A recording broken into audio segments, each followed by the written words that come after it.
அடுத்ததாக ஃபஸ்ட்டு நீங்கள் என்னமோ சொன்னீங்களே, மாஸ்க் ப்ரொமோஷனை விட்டுட்டு வந்திருக்கேன் நீங்கள். இல்லை, நான் மாஸ்க் ப்ரொமோஷனுக்காக தான் வந்திருக்கிறேன்னு பார்த்தேன். யாரெல்லாம் வராங்கன்னு கேட்டேன். லிஸ்ட் ஒன்று சொன்னார். எல்லா கேமரா டீமும் வரானாங்க. சரி, ஓகே, அப்படியே அங்கே போயிட்டு நம்மளையும் பேசிடுவோம் அப்படின்னு நினச்சேன்.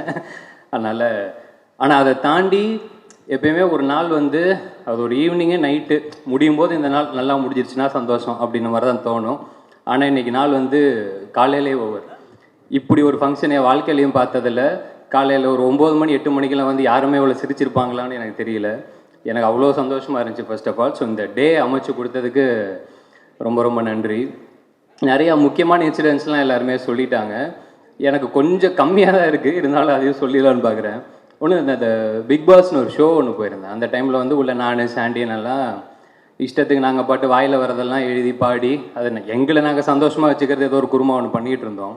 ஷோலாம் முடிச்சுட்டு வெளில வந்துட்டேன். ஃபோன் பண்ணார், பேபி நம்ம படத்தெல்லாம் லான்ச் ஆகிற அப்படின்னாரு. அண்ணா இல்லைண்ணா இப்போ தானே ஒரு படம் ஒன்று கமிட் பண்ணிட்டேன்னு அதை முடிச்சுட்டு வரேன்னு. பேபி அது நடி, இங்கே வந்து பாட்டு எழுதிரு அப்படின்னாப்புல. பாட்டு எழுதவா?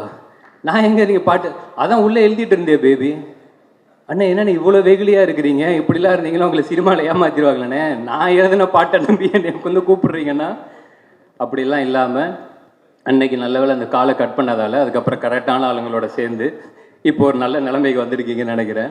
ஸோ இங்கேருந்து இன்னும் நிறையா நல்ல நிலைமைக்கு போகணும். மற்றபடி அப்பப்போ ஃபோன் பண்ணுவார். ஒரு 2-3 வாட்டி ஃபோன் எடுக்கலைன்னா நம்ம நிஜமாகவே தான் வேலையில் இருந்திருப்போம். ஆனால் அதுக்கெல்லாம் கோச்சிக்கிட்டு அப்புறம் ஒரு வாய்ஸ் நோட்டு வரும். பேபி நீ என்னையை வச்சு ஜட்ஜ் பண்ணாத பேபி, நான் கூப்பிடுற டேரக்டரு கதையெல்லாம் நல்ல கதை, நீ என்னையை விட்டுரு, நான் அனுப்புகிறவங்களை மட்டும் நீ நம்ப. ஸோ அந்த ஜென்யூனிட்டி தான், அதுதான் அவர் சொன்ன மாதிரி இங்கே அந்த ஜென்யூனிட்டிக்கு தான் எல்லாருமே வந்திருக்கிறாங்க. மற்றபடி அந்த 2 படத்தோட ஃபர்ஸ்ட் லுக்குமே சூப்பராக இருந்துச்சு. இங்கே வந்ததான் சொன்னாங்க, அர்ஜுன் ப்ரோக்கு அடிபட்டுருச்சு அப்படின்னு சொல்லிட்டு.